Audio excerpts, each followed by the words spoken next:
programang ito ay rated SPG. Striktong patnubay at gabay ng magulang ang kailangan. Maaaring may masiselang tema, lengguwahe, karahasan, sexual, horror o droga na hindi angkop sa mga bata.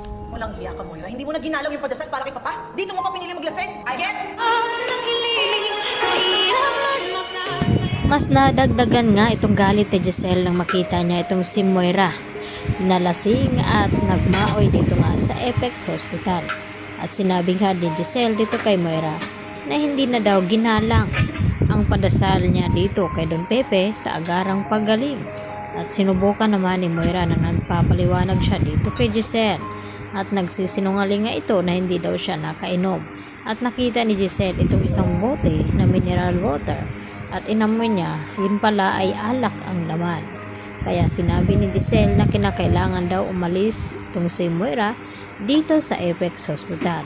At dito naman na nagpupumilit na manatili itong si Moira dahil kailangan daw siya dito sa padasal na ito at hinahanap daw niya itong si Robert. At wala na ngang magawa itong si Moira nang hawakan na nga siya dito ni Giselle at kaladkarin palabas ng ospital.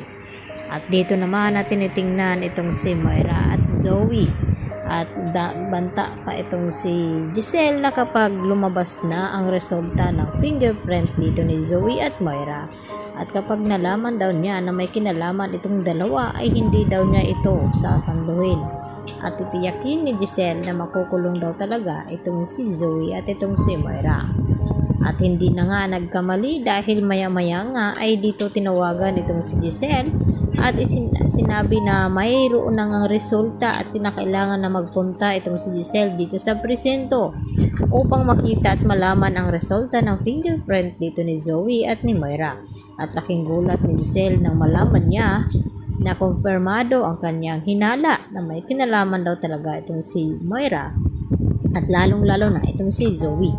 Kaya pilit na pinaamin ni Giselle itong si Zoe na kung bakit nagawa niya na nakipagsabuatan dito kay Moira at tinakot na kapag hindi siya magsalita ay tiyak na makukulong siya kasama itong si Moira at wala na magawa itong si Zoe kundi aminin dito kay Giselle na kaya niya nagawa iyon dahil nalaman nga ni Don Pepe na hindi siya ang tunay na anak dito ni RJ at ang kanyang tunay na ama ay walang iba kundi itong si Carlos.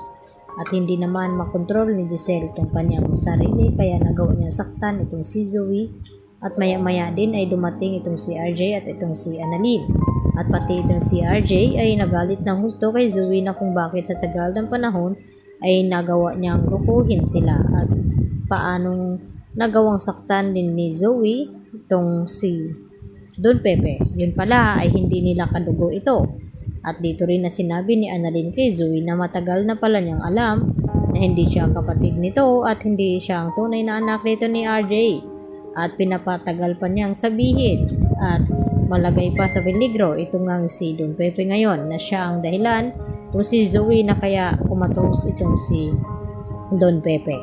Kaya agad naman na kumilos din itong si Moira at gagawa ng plano at tinawagan agad-agad itong si Carlos na kinakailangan niyang tulungan ang kanyang anak na si Zoe na hindi makulong ng panghabang buhay. Kaya kinakailangan itakas ni Carlos itong kanyang anak upang hindi nga mahuli ng mga pulis at ganun din itong si Moira. Kaya magtulong-tulong na nga itong tatlo at kasabay dito ay ang ating aabangan na parating itong anak daw ni Giselle. Yan lang po at maraming salamat sa inyong pananatiling panonood dito sa aking YouTube channel.